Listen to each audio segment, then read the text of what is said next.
Good evening and welcome to tonight's live telephone town hall with Congresswoman Rosa DeLauro, your representative for the 3rd District of Connecticut. My name is Tim Andrews and I'll be moderating the conversation tonight. And in a few moments we will be joined by the Congresswoman, but before we begin, I'd like to explain what will happen in the next hour. The purpose of this call is to hear from you and discuss college financial aid and the new FAFSA application. We will be staying on topic specific during tonight's event. So if you have questions regarding a different topic, please contact our office at deloro.house.gov. We will also be joined by Catherine Brown, Senior Director of Policy and Advocacy for the National College Attainment Network. We'll also be asking poll questions this evening so that we can hear from everyone in the audience. If you're on the phone, you can vote in our polls by pressing the corresponding number on your keypad. And if you're joining us on the line, you can vote by selecting your response right below the streaming player. Now, if at any point during tonight's call you'd like to ask Congresswoman DeLauro a question, simply press *3 on your telephone keypad. Again, that's *3. Also, you can press *6 to sign up for our e-newsletter. You will continue to hear the town hall until one of the Congresswoman's staff members can assist you. Now, if you're streaming the event on our website, you can simply type your name and question right below the streaming player. We'll try to get to as many questions as we can this evening, but if you don't have a chance to ask your question or you don't hear an answer to your specific question during tonight's call, please note that you'll be able to leave a voicemail for the Congresswoman and her staff at the end of this call by simply remaining on the line. And with that, please welcome Congresswoman Rosa DeLauro. Good evening, Congresswoman. Thank you so much, and good evening to everyone. This is Congresswoman Rosa DeLauro. I represent Connecticut's 3rd Congressional District, and thank you all so much for joining tonight's live teletown hall meeting. In a moment, I will introduce Catherine Brown, the Senior Director of Policy and Advocacy at the National College Attainment Network, or NCANS. Today, we are in the middle of a college affordability crisis. People live paycheck to paycheck today. They struggle to pay their bills, taxes, tuition, and their student loans. Meanwhile, the cost of higher education has skyrocketed. This year, the average cost of tuition and fees came to $39,400 at private colleges and $10,940 at a public college if you are an in-state resident. Not many families can afford those costs without financial aid. So the purpose of this call is to provide an update on what is happening in Washington, D.C. on college affordability and what we can do. In November, the United States Department of Education released new details on the redesigned and the streamlined free application for federal student aid, better known as FAFSA, Free Application for Federal Student Aid, and that form. The new FAFSA will make it easier for students to get financial aid for college. It will help 610,000 more students from low-income backgrounds receive Pell Grants, which are awarded to undergraduate students who demonstrate financial need. In total, it will allow 1.5 million more students access to the maximum Pell Grant award, bringing the total of students eligible for the maximum Pell Grant to over $5.2 million. Now, these changes were enacted by Congress through the Future Act and FAFSA Simplification Act. When the department rolls out the new application, students who complete the form will receive a confirmation and see their estimated student aid eligibility. Catherine, who is on the line, can help in letting you know what you should have all ready to prepare you when the application portal is ready. Let me mention something to you at this moment. I mentioned the Pell Grant award. The maximum is $7,395. That is the maximum Pell Grant award. About 43 million adult Americans, roughly 1/6 of the U.S. population older than 18, currently carry a federal student loan, and an estimated 1/3 of all adults between 25 to 34 have a student loan. The average college senior who borrows now graduates with nearly $30,000 in debt. In Connecticut, it is over $38,000. Today, far too many young college graduates with good-paying jobs are still struggling to make their first big investments in their lives, like buying a home or even to purchase necessities or pay their rent because of the debt they hold. We need to make college more affordable so that students do not take on unreasonable debt that they cannot afford. One of the most critical ways to improve affordability is through the Pell Grant, the cornerstone of the financial aid package for more than 6 million college students each year. Over the past 2 years, as the former chair of the House Appropriations Committee and the chair of the subcommittee that funds education, I was thrilled to secure the largest increases in the maximum Pell Grant award in more than a decade, for a nearly $1,000 increase to the maximum award over 2 years of, as I said before, $7,395. This will put more money in the pockets of students to help pay for college, but I know we still have much more to do. That is why I also support President Biden's plan to establish free community college. This would mean that students would not have to borrow for tuition for a 2-year or credential, or for 2 years before they transfer to a 4-year program. In order for our next generation to fulfill their dreams, contribute to economic innovation, and create a prosperous future for themselves and their families, we must simplify the repayment process and make it more affordable for student borrowers. Which is why I was proud to introduce the Affordable Loans for Any Student Act, which would overhaul the confusing system of income-based repayment. In August, the Biden-Harris administration launched its updated income-driven repayment application tool, the Saving on a Valuable Education, the SAVE plan, the most affordable repayment plan ever created. I am going to I want to stop there so that we can get our conversation going with our guests and start taking your questions. Let me introduce our guests. Delighted to have Catherine Brown joining me tonight to discuss these issues. As the National College Attainment Network Senior Director of Policy and Advocacy, Catherine oversees the creation and execution of NCAN's nonpartisan policy agenda, priorities, and research at the federal and the state levels. We are fortunate to have Catherine tonight to help answer your questions. Catherine, let me turn it over to you for a few remarks so that we can get to our questions. Thank you very much for being with us tonight, Catherine. Well, thank you. Delighted to be with you and so grateful to you. You mentioned the increase to the maximum Pell Grant, which is NCAN's top legislative priority, and we have just been absolutely thrilled with the incredible increases that we've seen in the last 2 years, almost $1,000 over the last 2 years, and that is so meaningful for students because the Pell Grant has lost purchasing power on a massive scale, going from covering about 70% of the cost of a 4-year public college to less than 30% today. And so we do have a lot of work to do, as you say, but with you at the helm of the Labor Appropriations Committee, we feel like we're on the right track. And yeah, I'm happy to engage in this conversation and take any questions. We are working hard to help the field prepare for the better FAFSA. Okay. Catherine, let me ask you a quick question to start out with, if I can. What do people need to have ready for the FAFSA application?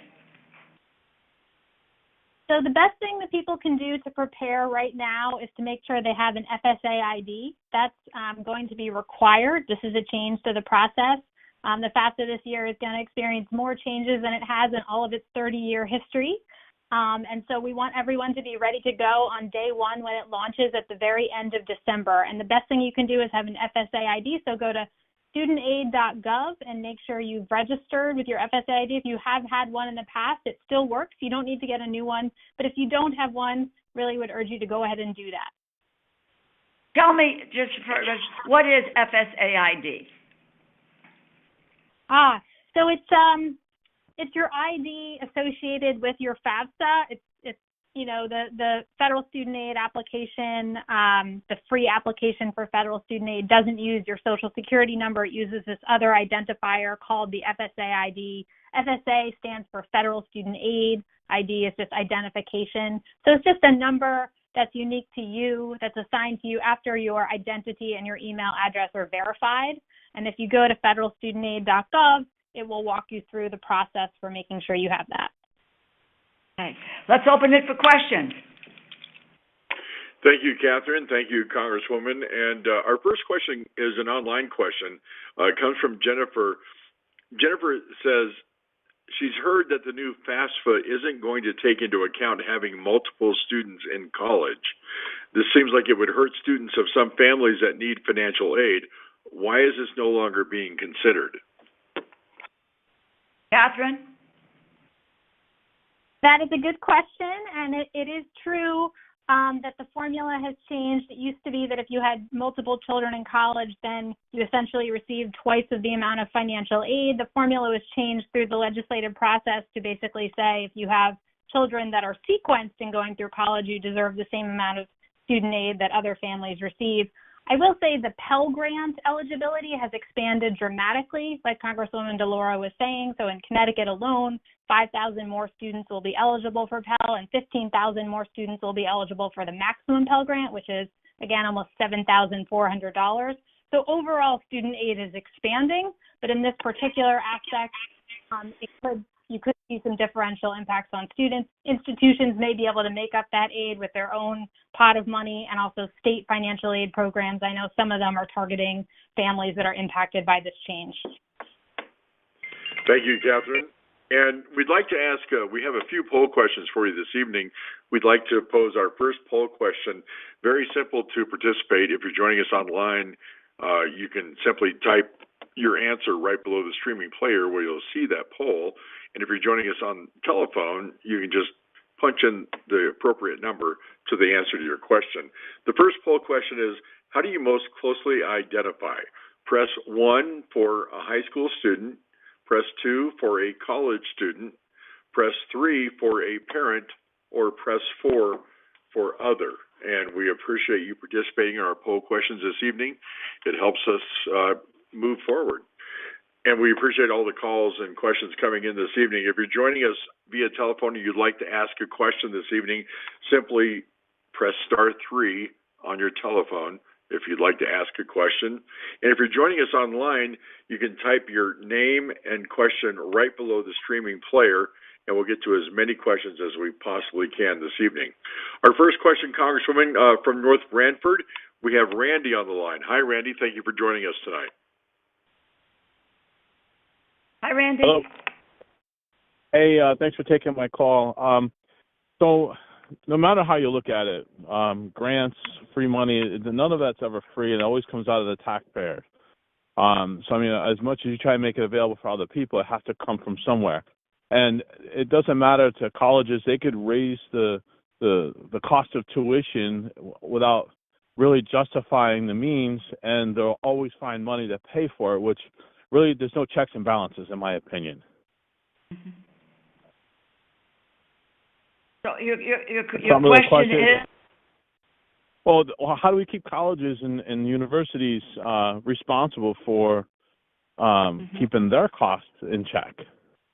Because it just drives up the tuition, and they don't have to be responsible. We'll just give them. We'll just find money. We'll just give it to the students, and they'll just.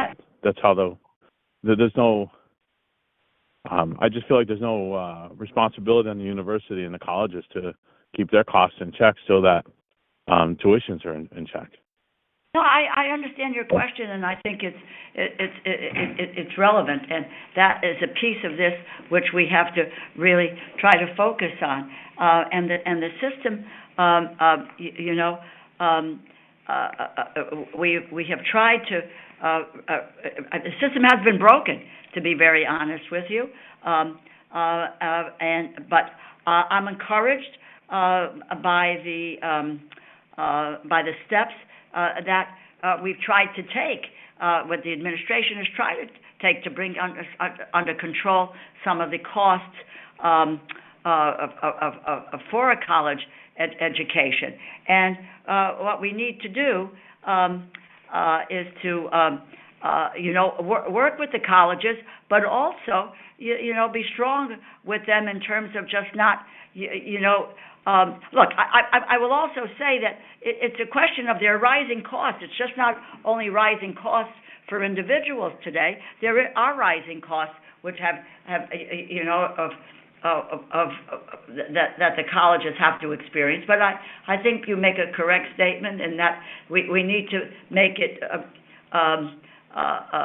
we need to have a stronger effect on the colleges and universities with regard to their raising their tuition levels. We used to promise people that you get an education, you have an opportunity to go down the path of success.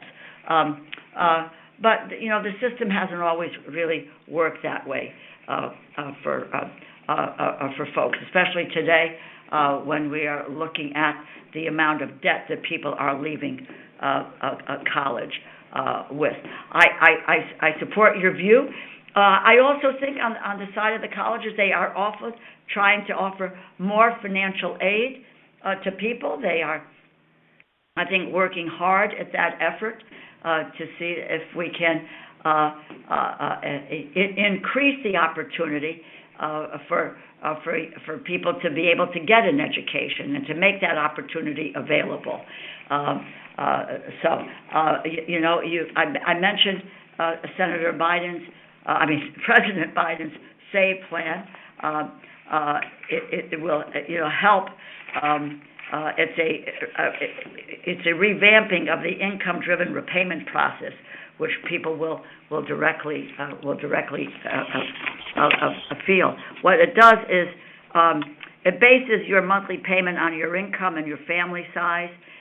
It decreases monthly payments by increasing the income exemption from 150% to 225% of poverty line. It can significantly decrease your monthly payment amount compared to other plans. And in fact lowers payments for almost all people, because the payments are based on a smaller portion of your adjusted gross income. I think there are the two sides of the coin. I think we have to work on increasing the opportunity through financial aid, and at the same time, we need to be in the conversations with the colleges that they just can't raise their tuition just willy-nilly. On what basis? Why? We have to ask the question of why is it going up exponentially? If you're joining us this evening for this live interactive telephone town hall, we'd love to hear from you. If you have a question for the Congresswoman, then please press *3 on your telephone keypad at any time. If you're joining us online, you can simply type your name and question right below the streaming player. We'll try to answer as many questions as we can this evening. And I want to remind you, if you want to sign up for Congresswoman DeLauro's e-newsletter, simply press *6. We'll collect your email address and make sure that you get on that list and get all the important updates coming from our office. Up next, we have Serena from New Haven on the line, Congresswoman. Hi, Serena. You're live. Go right ahead, please. Okay, so I have a question. I have a student who's 18 years old. When I do the FSA ID, do we both need an ID or just one? Catherine. Yes, everyone who is contributing to the FAFSA, if a student is a dependent student, so that is the parent who contributes the most financially to their student, will need an FSA ID. If you're an independent applying for financial aid, then no, your parent will not need an FSA ID. Only the people who are actually contributing income information to the form. Okay, thank you. Thank you, Catherine. Thank you, Congresswoman. Our next question this evening comes from one of our participants that are joining us online. Michael Lorello asks, why did the FAFSA remove the multi-kid discount where having more than one child in school at a time yields no additional savings? I'm going to call on my guest, Catherine, to take that question. It's a great question. And I don't want to speak for Congress and the intent there, but my understanding is the reason is because if you think about a family that might have twins or two children that are in college at the same time versus a family that has two children, so the same number of children, but going through college sequentially, they will have to pay the same amount for the cost of college. And so the thinking there was that it's not really fair to require the family to essentially double financial aid for the family that has two children in college when you have a similar family with the same number of children getting half of the financial aid. And Catherine, to follow up, Michael has a secondary question. Is there a way to force loan programs to have a fixed interest rate to eliminate the predatory variable interest rates plaguing a lot of college graduates? Yeah, I mean, to that I would say there are a lot of protections. Congresswoman DeLauro was speaking about the SAVE program, which is an income-driven repayment program. The direct loan programs, which are run by the federal government, have those options. You can pay a proportion of your income. So in the case of the SAVE program, only 5% of your income you'll have to pay towards the cost of your loans. The problem with the predatory loans is really a private loan problem. And so what I would say is very much urge borrowers to go to studentaid.gov and make sure that they have as many direct loans and that they're prioritizing direct loans and not going into the private market, because once you take out private loans, you just do not have any of the protections that are available for direct loans. Thank you for that, Catherine. We have the results of our first poll as far as those that are joining us tonight. The question was, how do you most closely identify? And 63% of those joining us this evening are parents of a high school or a college student. 5% are high school students, and 13% are college students. We have some other poll questions that we're going to want to pose to you this evening, and it's very easy to be involved with that. If you'd like to participate in one of our poll questions, if you're joining us via telephone, simply press the corresponding number, and then if you're joining us online, you can simply type your response to that poll question right below the streaming player. By the way, that's also where you can type your name and question if you have a question that you would like to ask this evening. And if you're joining us online, or I'm sorry, if you're joining us via telephone and you'd like to ask a question, simply press *3 on your telephone keypad. We're going to get to as many questions as we can this evening. I want to remind you, too, if you'd like to sign up for Congresswoman DeLauro's e-newsletter, simply press *6 on your telephone keypad. I'm shuffling a couple of things here. We have Elizabeth from Milford on the line right now. Hi, Elizabeth. Thank you so much for joining us. You're live with the Congresswoman and Catherine. Hi. So my question is, we live in Connecticut, and it's a higher income area, and we have some of the highest, most expensive four-year colleges around. What percentage of actual Connecticut people can benefit from the Pell Grant? Because I know I've had kids through college, and one currently in college and another one going to college, and I qualify for Husky A, and I did not qualify for the Pell Grant. Well, in Connecticut, and I would be happy to, talk with you offline, but over 5,000 more students now with the adjustment on Pell Grants will be able to participate in the Pell Grant a program when we increase the number. Now, what I need to get for you, and I just don't have at hand, the number of students who are receiving in Connecticut receiving a Pell Grant. Catherine, do you know the answer to that? I have the number, Congresswoman. It's 75,484 students in Connecticut, but I don't have the percentage, unfortunately. I would like to add, though, that the class of 2023 in Connecticut left $30 million in unclaimed Pell Grants on the table by not completing a FAFSA. So it sounds like you, Jennifer, did complete it and you didn't receive it. And I do know that it's a very targeted program. So it's the vast majority, I think more than half of students who receive the Pell Grant come from families earning less than $50,000. So it is really targeted at those with a lot of financial need. But that said, there are a lot of dollars left that are essentially designated for students in Connecticut, and all it takes is filling out that FAFSA. So really encourage everyone who has a student in college, every student going to college, to fill out that FAFSA and make sure they get all the federal financial aid to which they are entitled. I just would like to add something here because I think it's important to note. We have, since 2012, we've been increasing the amount of the Pell Grant. And I hope nobody will take this amiss because you can check on this. What is disappointing to me is the majority in the House of Representatives, my Republican colleagues, in the bill that they oppose because they are in the majority, they have proposed a bill that fails to provide an increase for the maximum Pell Grant award. And as I say, this is the first time since 2012.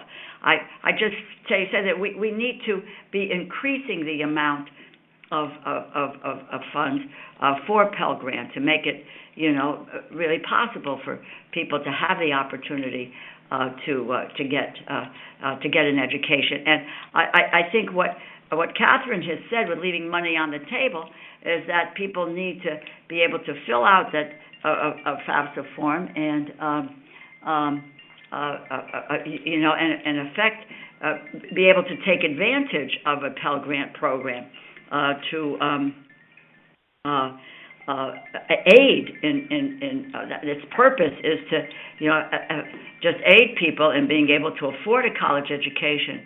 And I just might add, if I can, for a second, one of the troubling things for me is one of the troubling things that for me with the bill that has been proposed by my Republican colleagues here. And again, you can check this. I'm not making this up. I say this because I don't view these events as political at all. These are just about giving you information. But the bill eliminates funding for federal work study. That's a cut of about $1.2 billion. It eliminates work-based assistance for about 660,000 kids nationwide. It also eliminates funding for the Federal Supplemental Educational Opportunity Grant, which is a $910 million cut.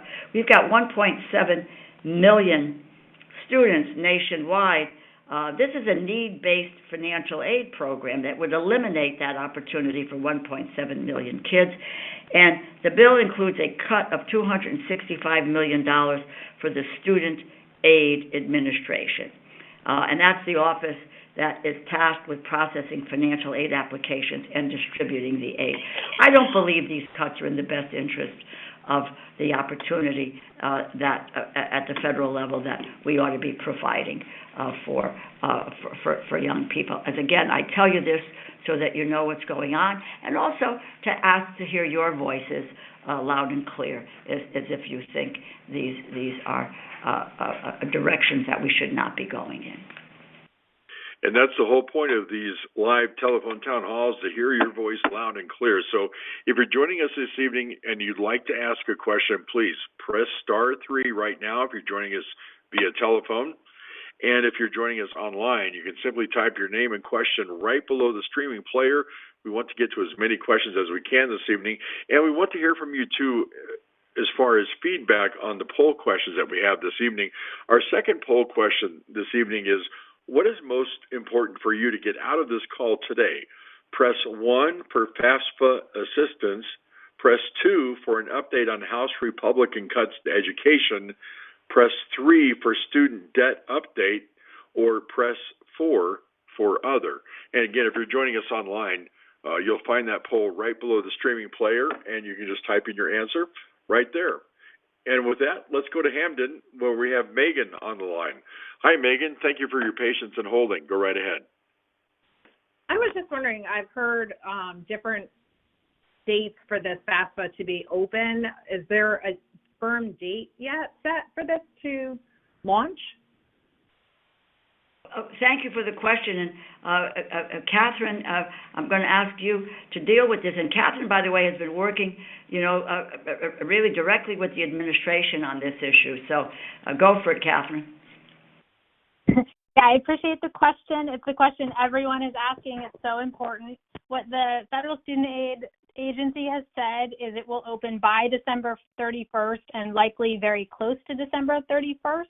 Our understanding is they may make it go live a day or two before that, sort of as a soft launch to allow some people to access the form. If you happen to catch it while it's live and you fill out the FAFSA, that is, you have completed the FAFSA. You don't have to go back. But on December 31st or, right before, it will be live. Now, the other complication with the date of the FAFSA, which they've also said, is that due to some challenges with the coding and interface with the IRS, which is required as part of the FAFSA, they are going to have a slight delay in processing the forms. And so schools and state financial aid agencies won't receive what's called ISERs, which is essentially a record of students' income, until the third week in January. So in addition to the FAFSA getting released on December 31st, there will be a slight delay in the processing of those forms, and students may not get their aid packages quite as early as they had in previous years. But we expect that by February, everything will be up and running. Great. Our next question this evening comes from Stratford. We have Jamie on the line. Hi, Jamie. Thank you for joining us for tonight's telephone town hall with Congresswoman DeLauro. Hi, Jamie. Hi, Jamie. Hello. I spoke to someone already. Jamie? Yeah, we just wanted to get your question, Jamie. Question. Oh, will you send me the information about how to apply? Yes. We'll need to get from you, if we can do this offline, as to your, your full name and your address, and so that we can send you the information. Okay, thank you. I already got it though. And you can call. Let me just say this. Earlier. Jamie, hold on. You should call our district office, and it's 203-562-3718. That's 562-3718. You can call the office, and they can send you the information. Okay, thank you. Thank you. Thank you, Jamie. Thank you for calling in this evening. We appreciate you. Up next, also from Stratford, we have Michelle on the line. Hi, Michelle. Thank you for joining us. Go right ahead, please. Thank you. As a parent, I haven't seen the FAFSA before, but I have a question that I think affects a lot of parents and students right now.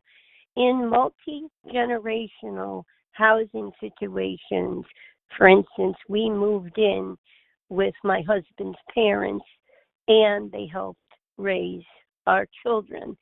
The financial situation changed as people aged, as I became terminally ill, and income levels dropped, and there was a death in our family of one of the large income payers. How do you explain that on the FAFSA with how much change really has affected you when, it may not be, IRS things, but we're spending thousands a month on like medicine and doctor's appointments and time off from work. And, we're not everything is not split equally. It's at times the remaining grandparent, due to life insurance, can pay some bills. At times it's us, and right now nobody's doing too good. So how do we state that for financial aid to hopefully help our daughter the best way possible? Let me just start, and I'm going to ask Catherine to chime in. I think you put your finger on what the situation is today, and I said at the beginning of my opening remarks. Today, families are living paycheck to paycheck. They are struggling. They're struggling with the high cost of living, and that is about being able to pay for food, for health care, for taxes, and whatever else. And one of the facts is that people have not seen their wages rise. As a matter of fact, they've seen the wages decrease. So that is really, it's so challenging for families today. And it's not just a slogan, but people do live paycheck to paycheck. Yes. And where we have to deal with it, in order, look, parents want to make sure that their kids get the best opportunity for success. That was true of my family. My folks struggled, they worked hard, etc., to get me the best of an education. And all parents have that. They want their kids to have a better chance at a better life. And so that's why one of the important things we wanted to talk about here tonight was financial aid, to be able to send your kids to higher education, or for you as an individual to get the opportunity for a higher education, and how the resources can help to do that and help put money into your family's accounts so that you can, reach the goals that you want to for yourselves and for your kids. And Catherine, let me, just kick it to you about about financial aid and what this is about and what we're trying to accomplish with financial aid. Yes. Well, it's a great question, and I know the formula is really complicated. I think one of the things that we're excited about with the new FAFSA is it is a bit more transparent. It is a lot more transparent than it has been in previous years, and you can really compare your family income on a chart that FSA has produced. You look at your household size and your family income, and you can see if you're eligible for a maximum Pell Grant. So the formula itself will be less opaque than in previous years. The other thing is, if your family size has changed, which it sounds like it has, you will have the opportunity to update that on the FAFSA. So the way the new form will work is you will log in, and then you will provide your consent for the form to pull directly from the IRS. What this does is it pulls the income that's already been verified and already submitted to the IRS and verified, and uses that to calculate the federal student aid that you're eligible for. The great thing about this new system is that it reduces errors dramatically. So many fewer students will have to go through the verification process because the data is already in there and you don't have to pull up your old tax forms and enter it. But the good news is also you have this opportunity to update things that may have changed, like your family income. And the new formula does increase the amount of income that is protected, and that's part of why there's a much more expansive universe of students who are eligible for Pell. So, it's not perfect. There's definitely going to be some bumps in the road as we implement it, but it will be more generous in terms of financial aid it provides, and it should be easier to fill out. I'd like to read the results. I'm sorry, go right ahead, Congresswoman. I wanted to say is really, that's why I wanted to do this Town Hall tonight, because families are struggling with costs, but families also want to make sure that their kids get the best opportunity for an education. And that's what the importance of listening to people on their concerns about how to access financial aid. Go ahead, Tim. I'm sorry. Thank you. Before we read the results of our second poll, several people have asked about when FAFSA opens. So maybe we could repeat that information, whether it's Catherine or you, Congresswoman DeLauro. Catherine, take it on. Go for it, Catherine. December 31st. That's when it opens. All right, December 31st. Got it. Thank you. And our second poll question was, what is most important for you to get out of this call today? and 38% responded a student debt update. 25% responded getting information about the FAFSA assistance, and 19% had other issues. 18% wanted an update on House Republican cuts to education. We appreciate everybody for responding to our poll question this evening, and we're going to have one more poll question for you this evening we'll get to in just a second. But first, I'd like to get to Elnora from Ansonia. Hi, Elnora. Thank you for joining us this evening. You are live with Congresswoman DeLauro and Catherine. Thank you. Good evening, everyone. I just want to ask a question. We having problem. We want to help our children, and yet Pell and the financial aid is one of the greatest programs there is, and yet there's not a lot of gaps that needs to be filled in. One of the gaps is you have the students that's coming into college for the first time, have very little knowledge of how it's going to work, how the operation is, and what their job as a student in the college, and especially registering for the first time into something new that they have no knowledge of.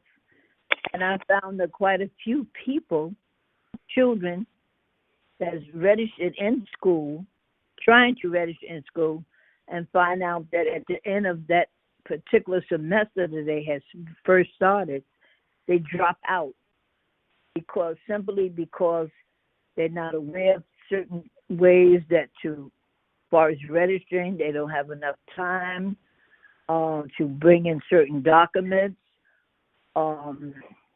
They don't have advocates to guide them, to tell them what they should and should not have or what they should not do. And secondly, we have older students close to in their 30s. They drop out simply because they cannot afford to spend the money. They have income, but they don't have enough income to pay for their tuition. Well, one of the things, just the latter issue that you addressed, is that what we are trying to do is to provide the opportunities for them to be able to afford the tuition by, through the help of student financial aid, through a Pell Grant, or making it possible for people who take out the student loans to make it easier to deal with the plan that the president has come up with. It's the saving on a valuable education. So a number of ways. I've introduced the Affordable Loans for Any Student Act. So there are a variety of programs, including the Pell Grant, designed specifically to address the issue of financial aid. Now, you said something at the outset of your comments that youngsters come in, or people come into colleges. They don't know the ropes. They don't know. But now, my hope is, is that colleges normally have advisors. There's orientation programs. There's advisors, which students should take advantage of those advisors and visit with them as often as they have questions, to be honest with you, so they can get a sense of what they need to do and not feel like they're on their own or they're alone in this process. And it is scary first going to college, and you don't know where everything is and so forth. So there are advisors on the campuses to help youngsters. Transfer students have a liaison in some of these institutions. But what you're saying is very, very critically important. And we are make sure that these services are there for kids, because we need to make sure students don't fall through the cracks. And colleges need to do more on outreach so that students are aware of the services. Congresswoman, before we get to our next question, we have one more poll question that we'd like to pose to everybody that's joining us tonight for this live telephone town hall. The question is, what type of financial assistance do you or your students in your household use?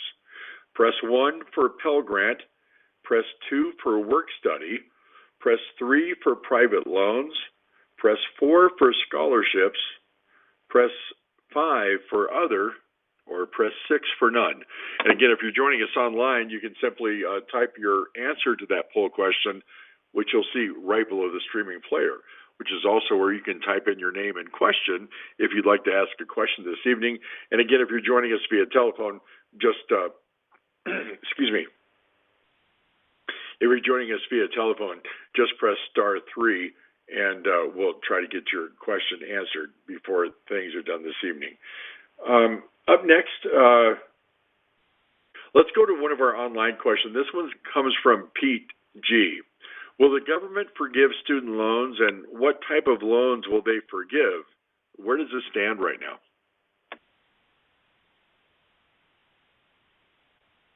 Hello? I'm happy to jump in. Go ahead. There are a few options for having federal student loans forgiven. One is the Public Service Loan Forgiveness Program. If you work for a government agency at any level, local, state, or federal, or you work for a nonprofit organization, you can enroll in what's called PSLF, and at the end of 10 years, the balance of your federal loans will be forgiven. The other option is the SAVE program, which Congresswoman DeLauro has referenced several times. This is a new program that the Biden administration has put in place. It's an income-driven repayment program. It allows you to cap the amount of your monthly payments at 5% of discretionary income, and then depending on what kind of loan you have, the balance of your loan will be forgiven at the end of 20 or 25 years. And in addition, the third category I would say is the department is doing a review of students that have attended schools that did not serve them well, that were fraudulent, or that went out of business, and it is on a case-by-case basis for giving loans of students who were caught in that situation. Let me also mention a couple of things. Actually, the last point that Catherine made, you might recall seeing that it was Stone Academy with the nursing students that really left these folks high and dry, and now that has been adjudicated, and the individuals, the students, are going to get compensated for but the Stone Academy is responsible for really leaving these folks high and dry. So we do have places. And sometimes these are these for-profit colleges, that tell students that, there's so much for them to gain, they can do this and do that and so forth. And what I have tried to do is to work with the Department of Education to make sure that these students have options, and that they are not left having paid a lot of money without getting either a certificate or a degree, and the institution has gone out of business. We just can't allow that to happen. I also want to mention, because I have talked about the SAVE program, I think two unfortunate things have happened with regard to helping to alleviate student debt. In July, a federal judge in Texas struck down President Biden's student debt plan, and the Supreme Court ruled against the president's decision to permanently cancel up to $20,000 in loans for borrowers who qualify. That was the plan, to permanently cancel up to $20,000 in loans for borrowers who qualified. Now, that is where the Supreme Court has ruled against the president. Last week, my colleagues in the majority, House Republicans, passed legislation to overturn President Biden's new student loan repayment program, the SAVE plan. And as Catherine described it, that lowers monthly payments and caps interest. More than 4 million borrowers are enrolled in the program. Now, that has passed in the House. I just want to say this to you. It has not passed in the Senate. So for all intents and purposes, the SAVE plan is still there. But this is, we have to guard against these efforts to really put students in harm's way and without an opportunity to be able to alleviate the student debt for themselves and for their families. Congresswoman, our next question comes from North Haven. We have John on the line. Hi, John. Thank you for joining us tonight. You're live with Congresswoman DeLauro and Catherine. Thank you. Yes, my question is about the interest rates that these students are taking on, because when I went to school over 30 years ago, when mortgage rates were astronomically high, I recall that my wife and I had student debt at a rate of 1 to 2, maybe 3%. And today, a unsubsidized loan by a student is multiples of that. And if you look at where we are with current interest rates rising, a lot of them are on variable rates. Somebody earlier mentioned about the predatory lending that is occurring, and it's interesting because these students are obviously trying to get a higher education. The FAFSA is a very difficult form, and I understand that there's some simplifications that have occurred, but when you're in the middle of that process and taking on this debt, I think the understanding of what you're taking on is limited because you have limited experience. And we have, people that are paying debt at levels of what most people pay on a mortgage. Catherine, why don't you jump in on this, and then I'll follow up on the interest rates.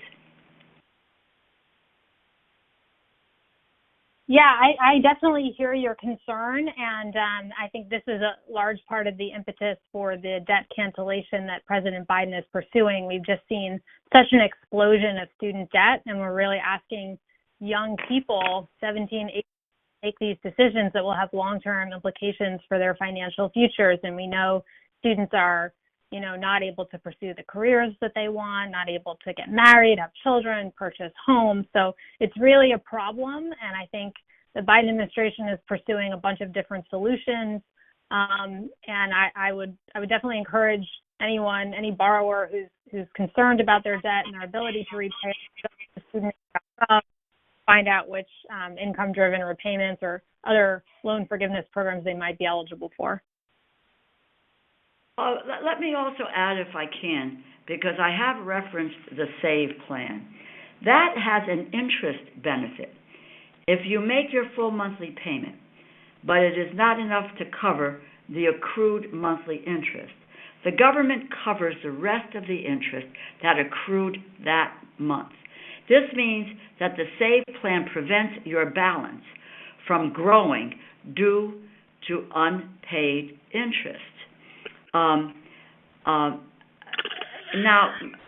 the elements of the plan will go into effect in the summer of next year and will lower payments even more for borrowers with undergraduate loans. But as I told you, and we have to really, and I will continue to fight against this, but last week House Republicans passed legislation to overturn the SAVE plan. And as I said, it lowers the monthly payments. It caps the interest, and you've got now 4 million borrowers enrolled in the program. So we need to be able to hear from people about how the benefits of this program and dealing with interest rates, et cetera. They're designed to be able to address the question that you have, or many of that you've had here this evening. We have time for one more question this evening, Congresswoman and Catherine. This question comes from one of our online participants. Christine asks, are there traveling demos or workshops to schools and colleges so that folks who don't know exactly about financial aid, how to get that? Are there times and dates being made public? Catherine, what do you know about that? I think this is a very good idea, Catherine. Let me just see what you know about that. Yeah, my organization, the National College Attainment Network, does a lot of these. We are a membership organizations with members all over the country, and I can coordinate with your office, Congresswoman, and see what I can find out about what's going on in Connecticut. Yeah. I know we have a bunch of workshops coming up in Capital One cafes. They have sponsored, but they're generally speaking, they occur in community colleges or in high schools, and they provide personalized financial aid counseling for students and families who want to apply. So yes, I'm happy to look into what specific options might be helpful to you.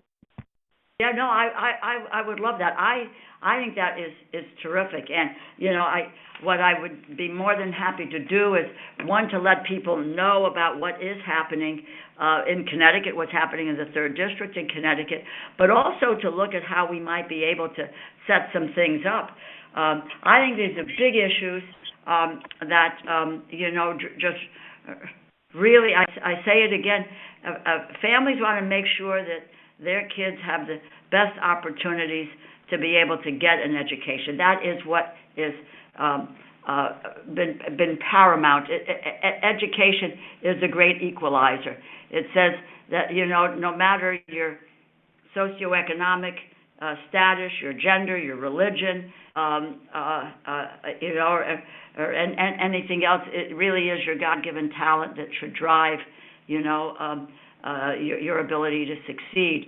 And then we want to make sure that there are resources at the federal level to be able to help people to, you know, realize their dreams and their aspirations through education. So I'd love to work with you on that, Catherine. And thanks for the question. Congresswoman and Catherine, unfortunately, that's all the time we have this evening for questions. We appreciate the opportunity to speak with everyone who called in or who wrote in and to answer your questions. But if we were unable to get to your specific question this evening, you can contact us through our website at deloro.house.gov, or simply leave a voicemail right after the event. Just stay on the line. We will be hosting more of these events in the future to keep you informed on what we are working on and other important updates. And with that, Congresswoman, I'd like to turn it back to you for some closing remarks this evening. Fine. Thank you so much. And I want to, you know, specifically thank our guest, Catherine Brown. Thank you for the great work that you do at NCAN, and you know, how you really help people to navigate a system sometimes which is terribly confusing, and you know, help them guide the families, but also guide the students as to where their opportunities are, and as I said ago, how they can use education to realize their dreams and aspirations. I just take my own example. You know, my dad came as an immigrant to this country, and because he couldn't read or write the language, they put him in the 7th grade, but he left when they laughed at him because he could not speak the language or read or write it, and that was the end of his formal education. But he went on to serve his country and to serve his community. You know, my mom just went to, you know,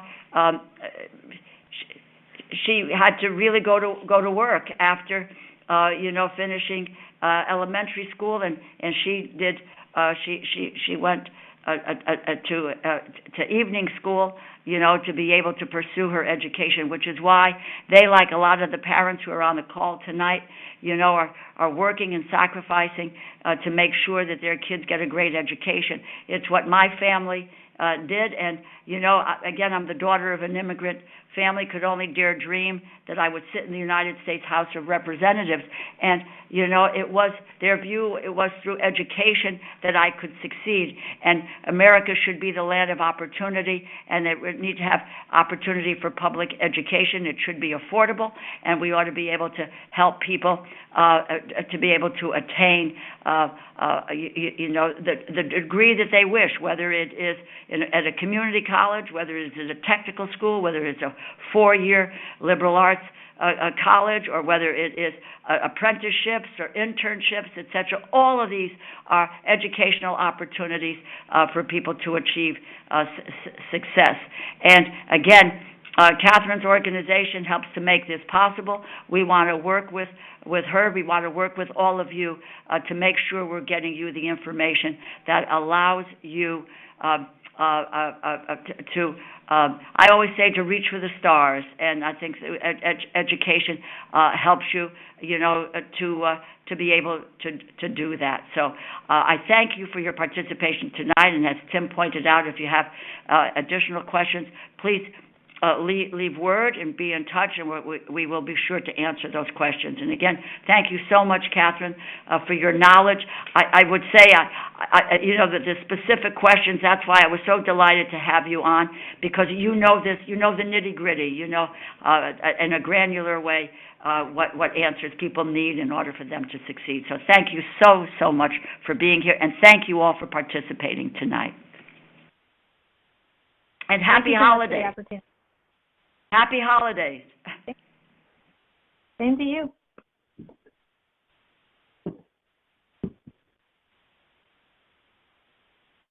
The Access Live event has ended.